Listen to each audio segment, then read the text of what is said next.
सृष्टि पल पल बदल रही है। जो बीत गया है वो दोबारा कभी लौट के नहीं आएगा। जैसे अभी मैं जो बोल रही हूँ ना, ये जीवन में दोबारा इस समय इस पल में कभी नहीं बोल पाऊंगी। इसीलिए मित्रों, हम जो देखते हैं ना कि सृष्टि में जो परिवर्तन है क्रमशः चल रहा है, और जो बीत गया वो कभी लौट कर नहीं आता, ये हम सब जानते हैं। फिर भी मनुष्य कुछ बातों से भयभीत है, कुछ चीज़ें करने से भयभीत है, और कुछ चीज़ें नहीं करता है, जिसके कारण उसके जीवन में अनेकों समस्याएं होती हैं। और ऐसी 10 बातें हैं जिसमें मनुष्य घबराता है, समझता नहीं है, और कई बार समय जाने के बाद समझता तो उसका उपयोग नहीं होता है। ओम वंदे गो मातरम। मित्रों, आज हम आपके लिए ऐसी 10 बातें लाए हैं जो मनुष्य सामना करने से या कहीं परिवर्तन से भयभीत होता है। ये कौन सी 10 बातें हैं, आइए उसको हम थोड़ा सा अच्छे से समझ लेते हैं। यदि आप इन बातों को समझ लेंगे ना, तो आपको कभी भी अपने जीवन में आने वाले समय में समस्याएं नहीं आएंगी। आपके लिए सब कुछ बहुत सरल सहज हो जाएगा, और जितना आप सहजता से जीना सीखेंगे ना, उतना ही आप अपने जीवन में आगे बढ़ पाएंगे। तो जो 10वां क्रम पर जो हमें नहीं समझ में आता, हम नहीं समझना चाहते, वो है परिवर्तन। जी हाँ मित्रों, हमने देखा है परिवर्तन से प्रत्येक मनुष्य को भय लगता है। मैं कहीं जाऊँ, मेरा प्रमोशन हो रहा है, पर वहाँ मुझे मेरे जैसे लोग नहीं मिले, तो ऐसा हो गया तो वैसा हो गया। हम उसको समझना ही नहीं चाहते कि वहाँ जाके हमें क्या अच्छा मिल सकता है, पर हम डर जाते हैं। किंतु मित्रों, यदि हम प्रकृति के अनुसार देखें, प्रकृति जैसा कि मैंने कहा पल पल बदल रही है। आप अपने भीतर महसूस करिए, आप अपने भीतर देखिए कि आप जो व्यक्ति हैं, क्या आपका चेहरा, आपकी आंखें, आपके बाल, आपका शरीर जैसा बचपन में था वैसा अभी भी है? आपने जब जन्म लिया था, किसी ने भी जब जन्म लिया था, वो इतना सा बच्चा था, इतना सा नन्हा सा शिशु था, लेकिन अब वो कितना बड़ा हो गया है, इतना बड़ा हो गया है, इतना बड़ा हो गया है। शरीर 5 फुट का, 6 फुट का हो गया, और कहाँ ये 2 फुट का, 1.5 फुट का शरीर था। तो ये पल पल परिवर्तन के कारण तो संभव हुआ है। यदि पल पल परिवर्तन नहीं होता तो आप बड़े नहीं हो पाते। तो मित्रों, परिवर्तन तो हमारे जीवन का अंग है, हिस्सा है। जब जन्म हुआ था, बाल छोटे थे, बाल बड़े हुए, बाल काले थे, बाल सफ़ेद हुए, और ना जाने क्या क्या हमने किया, उसके परिणाम स्वरूप हमारे साथ बहुत कुछ हुआ। वो सब हमारे जीवन के परिवर्तन का हिस्सा है। तो परिवर्तन से जब हम भय खाते हैं ना, तो हम अपने जीवन में आने वाली समृद्धि, सुख और ना जाने कितनी सारी प्रसन्नता को, आनंद को और साथ खुशियों को हम पीछे छोड़ देते हैं। इसलिए परिवर्तन से कभी भयभीत नहीं होना चाहिए। परिवर्तन जीवन का क्रम है, और मैं भी अपने जीवन में निरंतर परिवर्तन करती हूँ, क्योंकि मुझे एक स्थान पे कई बार अच्छा नहीं लगता, और मैं अब मुंबई से हरिद्वार जाने की पूरी सोच बना चुकी हूँ। अब देखो कब पहुँचती हूँ। तो ये पहला है कि परिवर्तन से भय नहीं खाना है। और एक बहुत प्यारा भजन है, ईश्वर जो कुछ करता है अच्छा ही करता है, मानव तू परिवर्तन से काहे को डरता है। तो परिवर्तन से कभी भयभीत नहीं होना चाहिए। आप जीवन में प्रसन्न रहना चाहते हैं, आनंदित रहना चाहते हैं, सफल होना चाहते हैं, तो परिवर्तन अनिवार्य है, जैसे शरीर में वैसे समष्टि में। उसके बाद मित्रों, 9वां जो है ना, 9वां जो क्रम आता है जिससे हम भयभीत होते हैं, हम लोगों से मिलने में कई बार बहुत भयभीत होते हैं। हमें किसी से मिलना है, लगता है पता नहीं ये कैसा होगा, कैसी होगी, क्या होगा, पता नहीं हम। और जब किसी से सामना होता है, हमें लगता है पता नहीं क्या हो जाएगा। मित्रों, हमारे जीवन में केवल 2 प्रकार के लोग आते हैं। कुछ हमें दे के जाते हैं, कुछ हमसे लेके जाते हैं। हम देंगे नहीं तो लेंगे कैसे, और लेंगे नहीं तो देंगे कैसे? दोनों बातें एक दूसरे की पूरक हैं। और कभी कभी क्या होता है ना, जीवन में कुछ लोग मिलते हैं। मित्रों, मेरे जीवन में एक व्यक्ति ऐसी है, अभी जिनके साथ मैं हरिद्वार में रह रही हूँ, वो ऐसी व्यक्ति, सन्यासी हैं वो। हम 34 साल पहले मिले थे, और 20 दिन के लगभग की मुलाकात थी। 20 घंटे की मुलाकात मैं कह सकती हूँ, 20 से 40 घंटे की हमारी मुलाकात थी। क्योंकि जब हम उस समय मिले थे ना, तो उस समय हमारे पास बस कुछ स्कूल लाइफ की चर्चाएँ थी, क्योंकि 34 साल पहले मैं भी 16 साल के आसपास की थी, तो वो स्थिति थी। लेकिन अब आपको बता दूं, अब हमारे बीच में जब हम दोबारा मिले, उनको मैं याद नहीं थी, उनकी बहन को याद थी, पर फिर भी हमारे बीच जो 34 साल गए हैं ना, उसने हमारे बीच के विश्वास को परिपक्व किया है, मजबूत किया है। यानी कि उनको मुझे उन पर पूरा विश्वास है, और मुझे इतना विश्वास है कि मेरे मन में जो कुछ निराशाएं कुछ बीच में घर कर गई थी, वो सारी की सारी उनसे मिलने के बाद निकल गई। जी हाँ मित्रों, ये मैं अपने हृदय से स्वीकार करती हूँ। क्योंकि कहते हैं ना, कभी कभी कुछ लोग हमारे जीवन में ऐसे होते हैं, वो करते कुछ नहीं है, बस हमारे भीतर से हमें खोल देते हैं। मेरी एक सहेली भी ऐसी है, सुधा नाम है उसका, वो भी ऐसी ही है। वो जब मैं उससे बात करूंगी ना, मुझे अपनी भूलें समझ में आती हैं कि अच्छा मैंने ये भूल कर दी, और मैं उनको सुधार लेती हूँ। तो मित्रों, वो कुछ नहीं कहती, वो केवल सुनती है, केवल सुनती है वो, पर मुझे समझ में आता है क्या मैंने क्या भूलें कर ली। तो ऐसे आपके जीवन में भी बहुत सारे लोग होंगे जो आपसे मिले हैं, आप उनके लिए समय देते हो, वो आपके लिए समय देते हैं, और कभी कभी कुछ लोग छल भी कर जाते हैं। तो मित्रों, छल करने वाले हमें बहुत कुछ सिखा के जाते हैं। तो हमें जो नया आरंभ करना है ना, वो उस अनुभव के साथ होता है, इसलिए सबसे मिलिए। वो एक तुलसीदास जी ने एक बड़ी प्यारी बात कही है कि तुलसी या संसार में मिलिए सबसे धाय, ना जाने किस वेश में नारायण मिल जाए। तो सबसे मिलना चाहिए कि जो हम मिलते हैं तो उससे कुछ ना कुछ अच्छे अनुभव आते हैं। उसके बाद जो 8वां क्रम आता है ना, वो हम कई बार वर्तमान से पीड़ित बहुत अधिक होते हैं। मैंने अधिकांश लोगों को देखा है कि वर्तमान की पीड़ा उनके भीतर बहुत अधिक है। यानी कि वो कहते हैं कि भाई हमारे पास बहुत दुख है, बहुत पीड़ाएं, बहुत कष्ट है, अब क्या करें समझ में नहीं आता। किंतु जब ये वर्तमान भूतकाल बन जाता है, 2, 5, 10 साल पीछे चला जाता है, तब हम भविष्य को देख के सोचते हैं, क्योंकि उस समय भी कुछ कमी होती है कि भूतकाल बहुत अच्छा था ना, बीता हुआ जीवन, उसमें ये कमी थी, ये कमी थी, पर शांति बहुत थी, अच्छा लगता था। और ये मैंने एक नहीं अधिकांश लोगों को देखा है। कुछ लोग ऐसे होते हैं जिनका समय कुछ बहुत ख़राब जाता है, उस समय उनके साथ कुछ ऐसी घटनाएं घट जाती हैं, किंतु उसके अलावा वो कुछ क्षणिक घटनाएं होती हैं, 1 आध साल की होती हैं, और उसके अलावा वर्तमान से भूतकाल हमें कई बार बहुत अच्छा लगता है। तो इसलिए मित्रों, हमारे साथ जो भी हो रहा है उसे हमें अनुभव के रूप में लेना है, और ताकि हम भविष्य में वो भूले ना करें और अपने जीवन को सुखमय, आनंदित और प्रसन्न रहने का माध्यम बना सकें।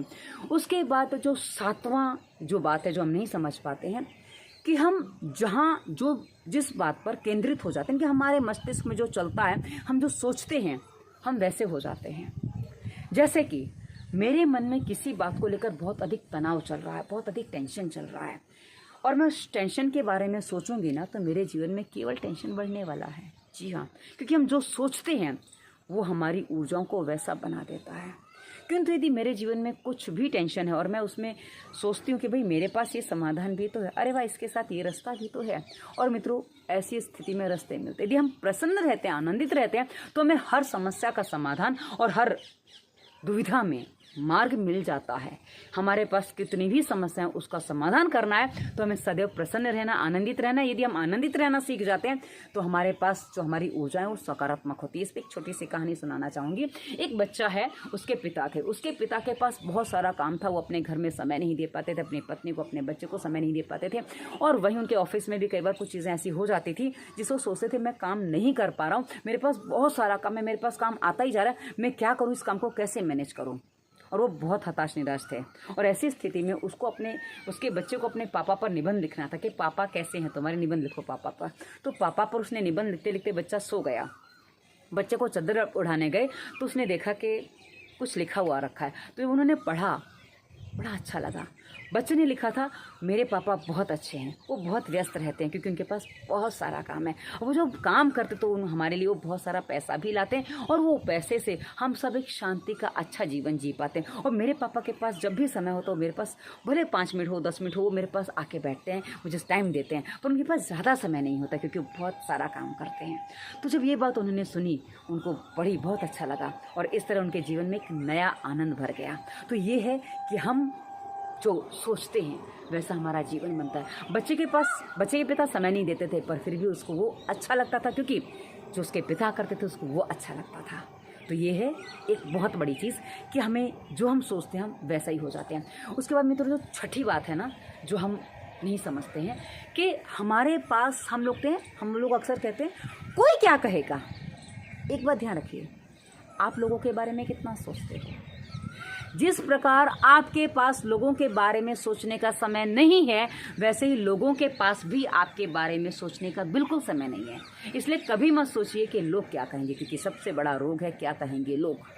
इसलिए जब हमारे पास समय नहीं है तो किसी के पास भी हमारे बारे में सोचने का समय नहीं है। इतनी बात मन में बिठा लीजिए। और लोग क्या कहेंगे वो सोचने के सिवाय आपको क्या करना है, हमारे लिए क्या अच्छा है, हम क्या करना चाहते हैं, उसको करना आरंभ करिए। बस एक बात ध्यान रखिए, समाज के, राष्ट्र के हित में जो बातें नहीं हैं, जो चीज़ें नहीं हैं, वो कभी नहीं करनी चाहिए, क्योंकि उससे आपका भी अहित होगा और समाज और राष्ट्र तो उसमें दोषी हो ही जाते हैं, उनका तो अहित होता ही है। तो ये आपको ध्यान रखना है कि आपको क्या करना है, वो आपको मत सोचिए, अच्छा काम करने में कभी मत सोचिए। क्योंकि मैं जब प्राणायाम करना आरंभ किया था, जब मैंने सब करना आरंभ किया था, मेरे घर से ही सबसे पहला विरोध आया था मेरी माँ का कि क्या कर रही है तू, ही क्यों करे, कोई और क्यों नहीं कर सकता। तो मैंने उसके बारे में नहीं सोचा और आज आप देख सकते हैं कि मैं आपके सामने खड़ी हूँ। यदि मैं उस समय मेरी माँ की बात मान लेती, मेरी माँ क्या कहेगी वो सोच लेती, तो भाई मैं कभी भी उस चीज़ को आगे नहीं बढ़ा पाती और मेरे जीवन में कभी भी आज जैसी खुशियाँ नहीं होती। तो इसलिए कभी मत सोचिए क्या कहेंगे लोग। उसके बाद मित्रों, पांचवा जो है वो बहुत अच्छी बात है। हम नए लोगों से मिलते हैं, नई चीज़ें करते हैं, सब कुछ करते हैं, किंतु अपने जीवन में एक बात का विशेष ध्यान रखो कि थोड़ा कम बोलो। और कई बार क्या है ना, मेरे जैसे लोगों को बहुत अधिक बोलना पड़ता है। तो कभी भी झूठ मत बोलो और किसी का अहित हो ऐसी बात कभी मत करो, क्योंकि यदि आप ऐसा करते हो तो ये आपका अहित सबसे पहले करेगी। इसलिए कभी भी झूठ मत बोलो और अहित मत करो किसी का। और कभी भी उस व्यक्ति के सामने मत बोलो जो आपसे कुछ पूछ नहीं रहा है, क्योंकि कई बार लोगों की आदत होती है कि बड़बड़ करने में लग जाते हैं और उस व्यक्ति को भी ज्ञान देने लग जाते हैं जिसको आपके ज्ञान की आवश्यकता ही नहीं है। तो जिसको हमारे ज्ञान की आवश्यकता नहीं है, यदि हम उसको ज्ञान देते हैं तो उसके लिए हमारा ज्ञान फालतू की बड़बड़ हो जाता है। तो इस फालतू की बड़बड़ से अपने आप को बचाइए और अपने आप को कहीं प्रूव करने में मत लाइए, क्योंकि आपको अपने आप को कहीं भी प्रूव करना ही नहीं है। आपको ईश्वर ने बनाया है, बहुत सारे गुणों के साथ बनाया, तो आपके गुण जो है ना वो आपका प्रमाण अपने भीतर है। इसलिए कभी किसी को स्पष्टता मत दीजिए, क्योंकि जिसको आप पर विश्वास है उसको आपकी स्पष्टता नहीं चाहिए, और जिसको विश्वास नहीं उसके सामने कितनी भी स्पष्टता दे दीजिए वो कभी आप पर विश्वास करेंगे ही नहीं।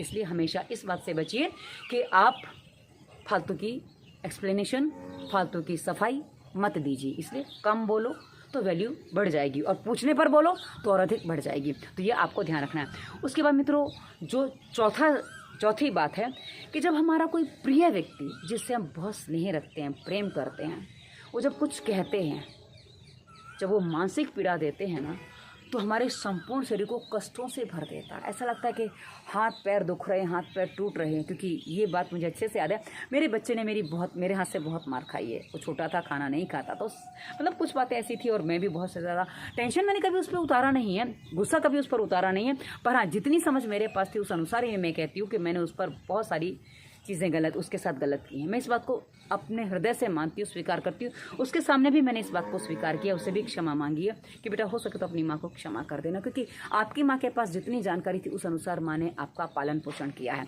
किंतु जो नहीं थी उसके लिए मैं कुछ नहीं कर सकती। तो जब मैं उसको पीड़ा दे रही थी, उसको पीड़ा बहुत अधिक लगती होगी, मैं जानती हूँ इस बात को, क्योंकि मैं पीड़ित होती हूँ तो मुझे भी वो पीड़ा बहुत अधिक लगती है। और वो पीड़ा ऐसी लगती है कि शरीर से ज़्यादा, मन से ज़्यादा शरीर पर प्रभाव डाल रही है। क्योंकि हम अक्सर कुछ चीज़ों को नहीं करते हैं, पर फिर भी जब अपना कोई कुछ कहता है ना, वो हमें बहुत अधिक पीड़ा देता है। और वो एक दिन जब मैंने बच्चे को मारा था, मैं बहुत मार खाई उसने मेरी, तो एक दिन जब उसके पिता का सच उसके सामने आया, उसके पिता को उसने किसी स्त्री के साथ जाते देखा, तो वो कहता उसके पिता ने उसको कभी मारा नहीं था। ट्रेन में बैठ के मेरे को कह रहा, माँ मेरे पैर कांप रहे हैं। जी हाँ, ये प्रभाव होता है मानसिक पीड़ा का कि शरीर पूरा हिल जाता है। इसलिए कहते हैं कि आप 2-4 थप्पड़ लगा दो, काम हल्का हो जाएगा। किंतु यदि आप मानसिक पीड़ा से बीत रहे हो ना, तो ये जीवन भर मन में कहीं दंश, मन में कहीं कांटा बन के चुभती रहती है और कभी भी वो घाव भर नहीं पाता है। इसलिए शरीर की पीड़ा कहीं भारी पड़ जाती, हल्की होती है मन की पीड़ा से। इसलिए मन की पीड़ा से सदैव किसी को देने से बचना चाहिए। तो इस बात का थोड़ा ध्यान रखें कि किसी के मन को पीड़ा ना दें। मन की पीड़ा बहुत व्यथा देती है, शरीर को भी निर्बल बना देती है और इसमें बहुत सारे रोग आ जाते हैं। और इसमें जो भी रोग आते हैं उसके लिए डिस्क्रिप्शन में हमने बहुत सारी वीडियोस दी हैं। दवा मुक्ति, वायरस के प्रभाव, उदर रोग जैसी प्लेलिस्ट में आपके काम के हैं, देखिएगा, अपने इन रोगों को ठीक कर सकते हैं। किसी व्यक्ति का मोल या किसी पल का मोल हमें तब समझ में आता है जब वो व्यक्ति हमारे जीवन से चला जाता है, वो पल हमारे जीवन से चला जाता है। क्योंकि जब हम आनंद का पल जी रहे, जैसे हमने आरंभ में आपको बताया था कि भाई सब कुछ बहुत अच्छा है, सब कुछ बहुत सुंदर है, किंतु हमें तब समझ में नहीं आता, जब वो बीत जाता है तब समझ में आता है कि अरे यार क्या क्या चला गया, क्या क्या था। और कई बार तो कुछ लोग ऐसे हमारे जीवन में आते हैं, वो हमारे लिए सब कुछ करते हैं, लेकिन हम समझना ही नहीं चाहते कि हमारे लिए कितना कर रहे हैं। और कई बार तो लोग ऐसा उदाहरण देते हैं, ऐसी बात कहते हैं कि उसने मेरी बहुत केयर की और उसका जो केयर करना था ना, वो मुझे घबराहट देता था। जी हाँ, ऐसे लोग भी मैंने देखे हैं कि अधिक केयर से भी लोग भयभीत हो जाते हैं, उनको लगता है पता नहीं क्या क्या हो जाएगा। और ऐसी स्थिति में फिर उनको ऐसे लोग मिलते हैं जो उनकी बिल्कुल भी केयर नहीं करते। इसलिए मित्रों, यदि कोई आपको केयर करने वाला मिल रहा है तो उसको संभाल के रखिए। वो आपकी पल पल की खबर ले रहा है तो उसको संभाल के रखिए। यदि आपकी पल पल की खबर कोई नहीं लेगा ना, तो उस समय जब आप होंगे ना, तो आपको इसी की याद आने वाली जो आपके हर पल की हर बात का ध्यान रखते थे। इसलिए जब कोई आपका ध्यान रखने वाला है, कोई आपकी केयर करने वाला, कोई अपना है, तो उसका उतना ही केयर करिए जितनी वो आपकी करते हैं।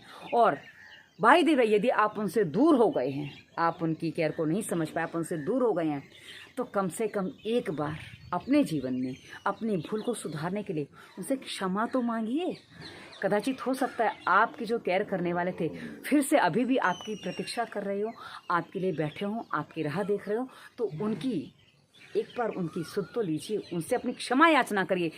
हो सकता है आपके बीच के संबंध सामान्य हो जाएं, क्योंकि कुछ प्रेम करने वाले ऐसे भी होते हैं जो आजीवन आपकी प्रतीक्षा में होते हैं। और यदि आप अपनी भूल को सुधारते हैं तो पुनः आपको स्वीकार भी कर लेते हैं। बस दोबारा वो भूल ना करें। यदि दोबारा भूल करेंगे तो फिर से वो सारी चीज़ें आपके साथ दुर्घटना के रूप में हो जाएंगी। इसलिए अपने नेचर में जो गलतियां आप कर रहे थे उसको कम से कम सुधार लीजिए। गलतियां सुधार लेंगे ना तो अपने आप सब कुछ सही हो जाता है, क्योंकि नेचर जो आपका है वो नेचुरल है।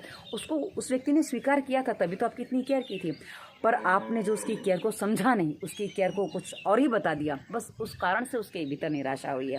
तो उस निराशा को हटा दीजिए, आपका संबंध पुनः पहले जैसा हो सकता है। थोड़ा विश्वास लाएंगे तो हो जाएगा। तो ये चीज़ आपको बहुत अच्छे से ध्यान रखनी है। और मित्रों, जो दूसरे स्थान पर है वो सबसे अच्छी बात है। एक सृष्टि में जो सृष्टि संचालक है उनके लिए बात है कि प्रकृति में ईश्वर ने जो भी किया है, और आप वर्तमान में जो, क्योंकि भूतकाल होने के बाद आप उससे खुश हो जाते हैं, तो वर्तमान में खुश रहना सीखिए। क्योंकि जो आपको मिला है वो आपका जीवन चला रहा है, उससे आपका जीवन चल रहा है। इसका मतलब जो प्राप्त है वो पर्याप्त है। जी हाँ, जो प्राप्त है वो पर्याप्त है। बाकी मन की दौड़ इतनी लंबी है कि उसको बहुत कुछ चाहिए, सब कुछ चाहिए। और मन की दौड़ यदि आप पूरी नहीं करते हैं तो भी जीवन अच्छे से चल रहा है। तो जीवन जिस तरह चल रहा है, आपकी सांसें चल रही, आप जो सोच रहे हैं, समझ पा रहे हैं, और जो अपने कामों को कर पा रहे हैं, जो अपना जीवन जी पा रहे हैं, उसमें आनंदित हो जाइए और ईश्वर को धन्यवाद दीजिए। क्योंकि ईश्वर को जब आप धन्यवाद देते हैं ना, हर बात के लिए धन्यवाद दीजिए। जो अच्छा हो रहा है, जो आपको अच्छा लग रहा है, जो बुरा लग रहा है, वो जो आपको बुरा लग रहा है, क्योंकि वो बुरा नहीं है। क्योंकि हमारे जो अनंत जन्मों के कर्म हैं, उसमें संचित कर्म जो आ रहे हैं, उससे हमारे कुछ वर्तमान में चीज़ें हो रही हैं। और एक काल चक्र होता है, एक समय चक्र होता है, उसके बाद कुछ चीज़ें अपने आप बदल जाती हैं। तो क्या है, आपको समझना है कि भाई जो हुआ है वो एक सीमा में हुआ है, वो वैसे ही होना है। तो हे प्रभु, आपने मुझे जो भी दिया है, जो भी आप करते हो मेरे लिए, वो सब कुछ बहुत उत्तम है, सर्वोत्तम है। आपको कोटि कोटि धन्यवाद कि आप ये परिवर्तन कर रहे हैं मेरे जीवन में। क्योंकि मित्रों, आप ये देखिए कि कई बार परिवर्तन ऐसी ऐसी चीज़ें करवा देता है कि आपके मन में ही कुछ विचार आते हैं कि अच्छा ऐसा किया, वैसा किया। और मित्रों, कहीं बाहर से यदि आपको मार्गदर्शन नहीं मिलता तो आपका मन खुद बताता है कि ये कर लो। और अपने अनुभव से मनुष्य जब सीखता है ना, तो बहुत अच्छे से सीखता है, उसमें कोई कमी नहीं रह जाती है। इसलिए अपने अनुभव से सीखना प्रत्येक मनुष्य को अच्छा लगता है। मुझे तो कम से कम बहुत अच्छा लगता है। तो हर चीज़ करने की अभ्यास होनी चाहिए। किंतु ध्यान रहे, कुछ भी नया करने से पहले, कुछ भी नई चीज़ कम से कम टेस्ट करने से पहले, खाने से पहले, ये मान लीजिए विष है, हम कोई भी अनजान चीज़ नहीं खाते हैं, क्योंकि जितने स्वाद हमें मिल जाते हैं उतना हमारा मन भटकता है, उतना हमारा मस्तिष्क भटकता है। जितनी चीज़ें हम अधिक देखते हैं उतना हमारा मन भटकता है, क्योंकि आजकल जो रीलें देखने का चलन चला है ना, वो हमारे मन को बहुत अधिक भटकाता है। किताबें पढ़िए, अच्छी पुस्तकें पढ़िए, वो कभी आपको मन को नहीं भटकाएंगी, वो आपके मन को एकाग्र करने में आपकी सहायता करेंगे। हाँ, मनोहर कहानियाँ पढ़ेंगे तो भाई वैसा ही होगा जैसी मनोहर कहानियाँ हैं। तो ऐसा काम ना करें। योग दर्शन पढ़ें, शास्त्र पढ़ें, तो आपके अच्छे निर्देश देंगी, तो आपका जीवन उन्नत होगा। और उसके बाद जो सबसे पहले स्थान पर आपको करना है, जो आपको चीज़ें कहते हैं ना सही करनी है, वो है स्वयं पर नियंत्रण। यदि हम स्वयं पर नियंत्रण करना सीख जाते हैं तो समष्टि हमारे नियंत्रण में हो सकती है। जी हाँ, क्योंकि हम कई बार बड़बड़ कर देते हैं, कुछ व्यवहार कर देते हैं जो हमारे ही जीवन को नरक बना देते हैं। यदि हम उस पर थोड़ा सा नियंत्रण कर लेते हैं और जो होना है होने देते हैं, क्योंकि हमने एक चीज़ अपने जीवन से मैंने महसूस किया, मैंने आज तक अपने जीवन में कभी किसी को कोसा नहीं है, किसी को गालियाँ नहीं दी, किसी को अपशब्द नहीं कहे हैं। वैसे अपशब्द तो कहे हैं पर गालियाँ किसी को नहीं दी। सबसे ज़्यादा तो मैंने जिससे मैंने डिवोर्स ले लो उस पति को ही मैंने बहुत कुछ सुनाया है। उसके साथ मैंने थोड़ा दुर्व्यवहार किया क्योंकि उस समय मेरी भी स्थिति, मन की स्थिति सही नहीं थी और जो स्थितियाँ बनी थी उस कारण मैंने किया। पर हाँ, उसके बाद उससे क्षमा भी मांगी है। उसकी उतनी गलतियों के बाद भी मैंने उससे क्षमा मांगी है और मैंने उससे यहाँ भी विकल्प दिया था कि तुम मेरे 2 साल भुला दो, मैं तुम्हारे 12 साल भुला सकती हूँ। पर वो 2 साल नहीं भुलाया, मैंने 12 साल भी नहीं भुलाए। खैर, अब मैंने 12 साल भुला दिए हैं और वो 2 साल भी, हाँ, मुझे ये कई बार ऐसा होता है, मैंने उससे क्षमा कई बार मांगी है कि भाई हो सके तो मेरी उन गलतियों के लिए मुझे क्षमा कर देना। और मैंने गलतियाँ आपसे कम की हैं पर वो मेरा जस्टिस नहीं है। पर कहते हैं ना कि अपनी गलतियों को इंसान बहुत छोटा देखता है और दूसरों की गलतियों को बहुत बड़ा देखता है। तो कुछ चीज़ें ऐसी हमारे जीवन में हो सकता है मैं भी ऐसा कर रही हूँ। पर हाँ, कुल मिला के जो भी हुआ है मैं अपने वर्तमान से बहुत प्रसन्न हूँ और वर्तमान से प्रसन्न होना मैंने पिछले लगभग 7-8 सालों से सीख लिया है। इसलिए मेरे जीवन में अब मुझे सब कुछ अच्छा लगता है, शांति लगती है। हाँ, कभी कुछ आता जाता है, चलता रहता है, पर वो चलना ही है क्योंकि वो मेरे पिछले अनंत जन्मों के कर्म है। हल्की हल्की फुहार आ रही है, आपको भी लग रहा होगा। मेरे बाल धीरे धीरे पहले भी गीले थे क्योंकि वो बारिश हो रही है, हल्की हल्की फुहार चल रही है और पीछे मोर बड़ा सुंदर सा बैठा अपने पंख सुखा रहा था। अब वो देखो घूम रहा है, थोड़ा सा हल्का सा दिख रहा है सबसे ऊपर ये यहाँ पे, तो बड़ा प्यारा है। वो रोज़ यहीं बैठता है। इसको देखने के लिए मैं वीडियो यहाँ बनाती हूँ क्योंकि मुझे वहाँ दिखता रहता है कैमरे में। तो मैंने ये सारी बातें आपको किस लिए बताई क्योंकि ये सारी चीज़ें हमारे जीवन को आनंदित करती हैं, उत्साहित करती है, प्रसन्न बनाती हैं और यही प्रसन्नता हमारे जीवन में, हमारे जीवन को जीने के लिए, हमारे जीवन को आगे बढ़ाने के लिए और हमारे जीवन में उत्साह भरने के लिए आवश्यक होती हैं। करिए, जीवन सदैव उत्साहित रहता है मित्रों, क्योंकि हर कर्म हमारा है जो हमें भुगतना है या हमें जीना है। आप भुगतते हैं तो ज़िंदगी कटती है, पर मैं तो जीवन जीती हूँ। कोई पूछता है कैसा चल रहा है जीवन में, कहा मैं तो जीवन जीती हूँ, काटती कभी नहीं हूँ, कट रही कभी नहीं कहती हूँ। तो जीवन जिएं और आनंदित रहें। डिस्क्रिप्शन चेक करिएगा, आपके काम की बहुत सारी वीडियो हैं। अंत में हमारा इंस्टाग्राम, फेसबुक का लिंक है, बहुत सारे मोटिवेशनल थॉट्स देते हैं जो जीवन जीने में सहायता करेंगे। और अंत में हमारा नंबर है, आप हमें व्हाट्सएप कर सकते हैं, अपने प्रश्न पूछ सकते हैं। पर कृपया व्हाट्सएप करने से पहले डिस्क्रिप्शन एक बार पढ़ लिया करें कि क्या क्या है। धन्यवाद। वंदे मातरम।